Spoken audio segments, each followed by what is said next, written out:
There we go. Evan, can you hear us, man? I can hear you. Perfect. We got you too. All right. We'll start with questions for Evan.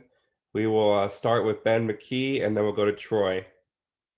Yeah, Evan, just what goes into playing a team twice, kind of the unique challenges and things along that line. It's been quite a while since we played LSU. I think both teams have gotten better. I think both teams have kind of figured out their core group and who they can rely on. So, everyone's going to have scouting reports on, the pitching and the hitters, but, I think it's going to come down to, who's the more talented team and who can play better and, who can compete in a pretty intense environment. So I think it's going to be a fun weekend for both teams.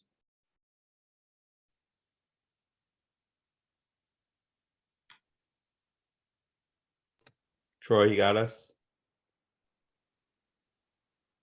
Can't hear you. You got you? All right, we'll come back to Troy, see if we can get his mic fixed. All right, we'll go to we'll go to John Wilkerson next.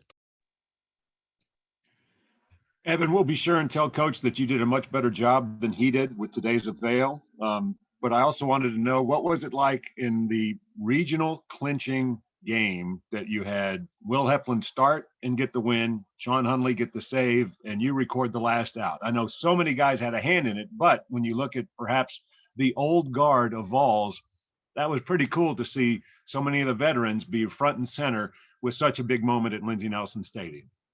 Baseball can be poetic. Will Heflin, he's pretty much came out of his shell this season. We knew he was a talented thrower, but for him to do what he's doing after an ACL injury, it's pretty phenomenal to see a guy that has put in a lot of time and dedication into a program get the success and the recognition that he deserves. But to be followed up with Sean Hunley. Both of those guys, they're two peas in a pod. They love each other. They spend a lot of time together, and getting them two together around each other, it's like there's going to be a lot of laughs come along the way. So I thought it was pretty awesome to see both of them get the kind of the 1-2 combo in that victory. And I'm going to keep that ball that I caught for the rest of my life, because it's a pretty cool moment for this program, and I'm excited to see the next step that this program can take. All right, we're gonna try Troy again. Still having issues, buddy. All right, we'll go to Teresa Walker, and then we'll go to David Pascal. Hey, Evan, this team has got such a knack this year for coming through with the big hit in the clutch moment. You've had at least one or two yourself this year. What is it? What's the feeling when you go into the bottom of the ninth, Friday night, knowing that you need 4 runs to get the win and finish that game and finish the comeback? What's going on in that dugout, and why are you guys so successful at being able to come back like that? There was a lot of guys after the game. They said they could feel that we were going to win no matter what. I, for one, was not like that. I was kind of, pressing a little bit, kind of nervous because, I've went through the regional 2 years ago, and I went in the losers bracket in the first game, and it's hard to come out of the losers bracket in a regional. So I knew how important that game was, and being down 3 runs in the last inning was not a good feeling. And it's pretty remarkable to see the at bats that we put in, in such a high pressured situation. Liam Spence, Max Ferguson, and Jake Rucker, for them to start it off and get on base and find ways with, I guess Pete Durkee as well. It was pretty cool to see them be able to be relaxed and go up there with a good approach and find a way to get on base. But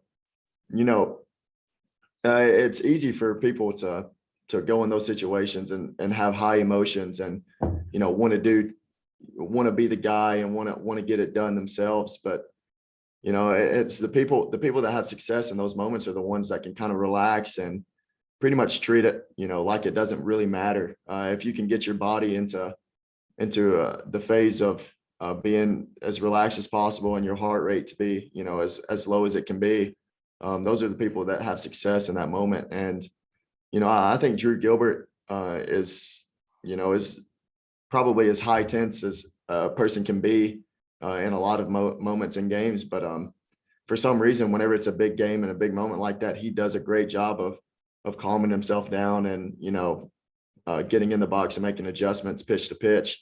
So I think that we have a lot of guys that go in there and in big moments we can relax. And I think that's why we find a lot of success in those big moments. Evan, piggybacking on the emotional part of those moments, given the number of walk-offs you've had and how every home run now means more and more, how do you think you guys have handled the celebrations? What constitutes taking something too far? And do you think anything to this point has been taken too far in these big moments? There's a lot of people on social media that that don't appreciate the way that a couple of our guys have handled success, but man, it's pure emotion out here. You got two teams that are fighting for their lives, basically, fighting for, their programs to stay alive. And, whenever a moment like that takes place, Drew Gilbert will never experience that again, no matter where he's playing in pro ball, what team picks him up or, even how far they make it next year, he will never experience that moment again.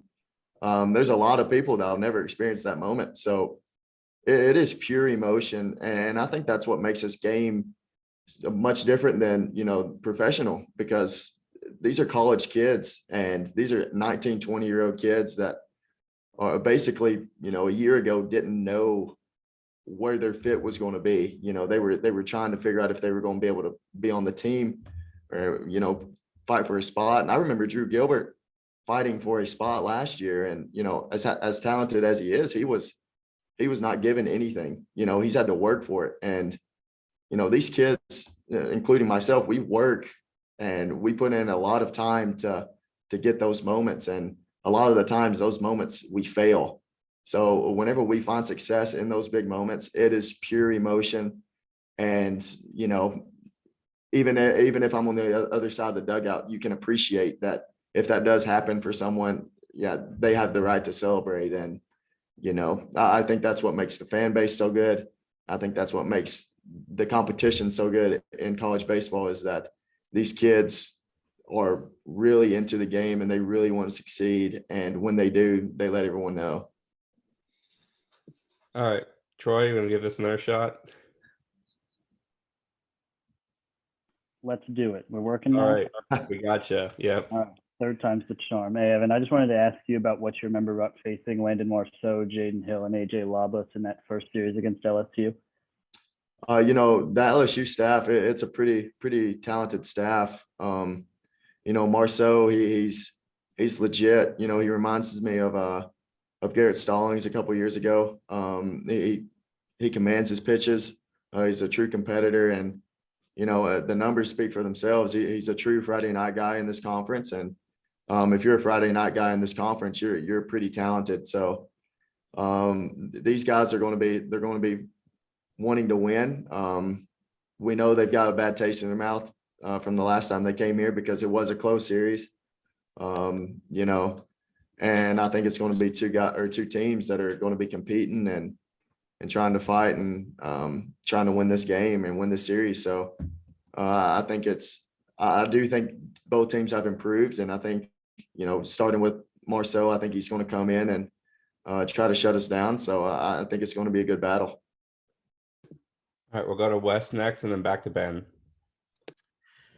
Yeah, Evan, I was going to ask a little bit sort of about what David asked earlier. It seems like not just fans on social media, because they're always going to be upset if somebody, celebrates a walk-off or something. That's just how it is. But even a couple coaches this year have come out and said some stuff about maybe the way y'all compete or how chippy things get.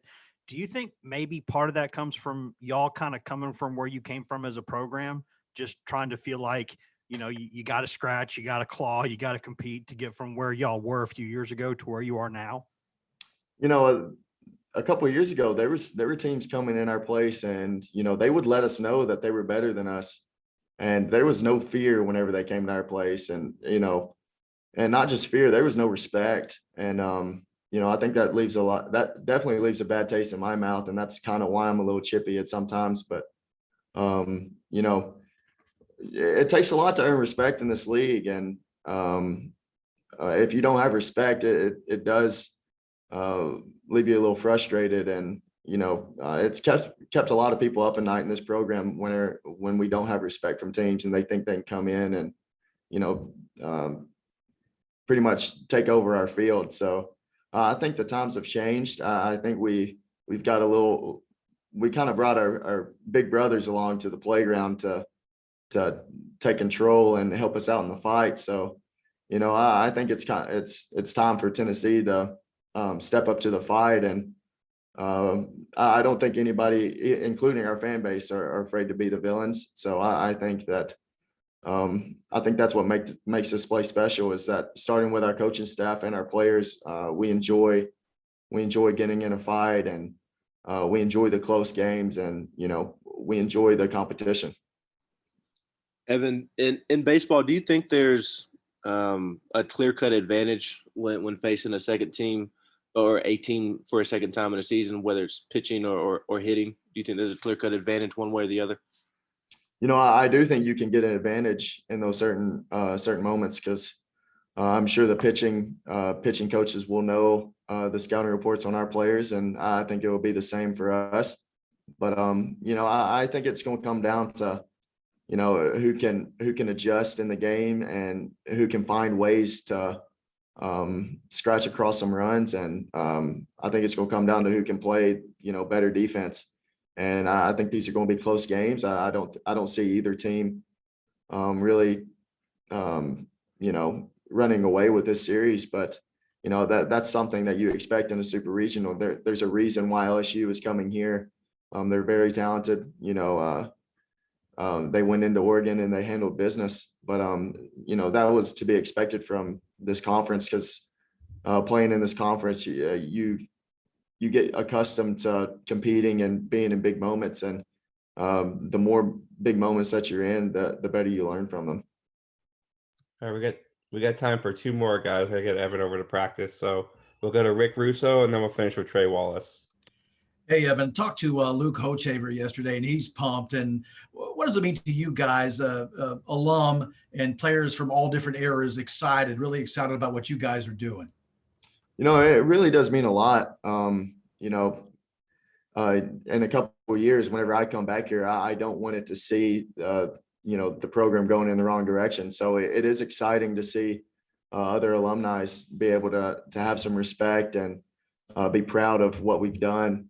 But, I think that Luke Hochaver and even Chris Burke and guys like that, they deserve to come back and be proud of what we're doing. And, I think it's, after the season is over, no matter what happens, I think we can kind of have a little smile on our face that, we are building something, and there is something that's happening in Knoxville that we can be proud of. So I think it is nice to have the alumni that come back and be excited for, what this program is turning into. And, I hope that we are doing them proud. So.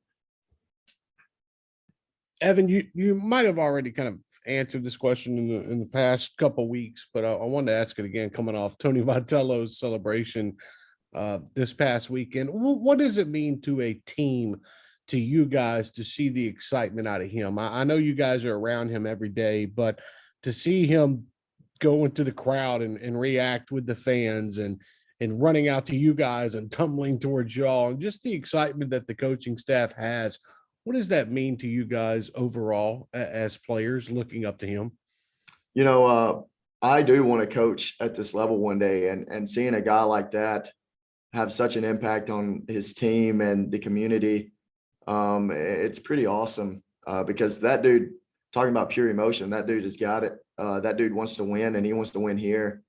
And I think it's exciting to see a college coach do things that not many other college coaches do. And personally, I think it works.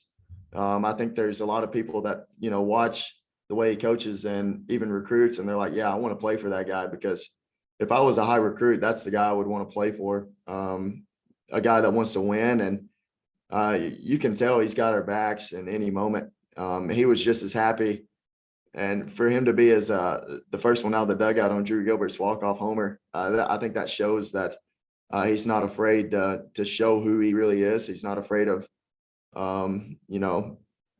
showing everyone in national television, the guy that he is, and how much this really means to him. And I do think that works. And I like to look at it on a point of view of I'm a player and I see that it does work. And if I am a coach one day, that's how I would do it. And I think it's pretty awesome to see a guy just show his emotions and show his passion about winning as much as he does. Awesome. Thanks, Evan. Appreciate your time, man. Thank y'all. Go Vols. Thanks, Evan. Good luck.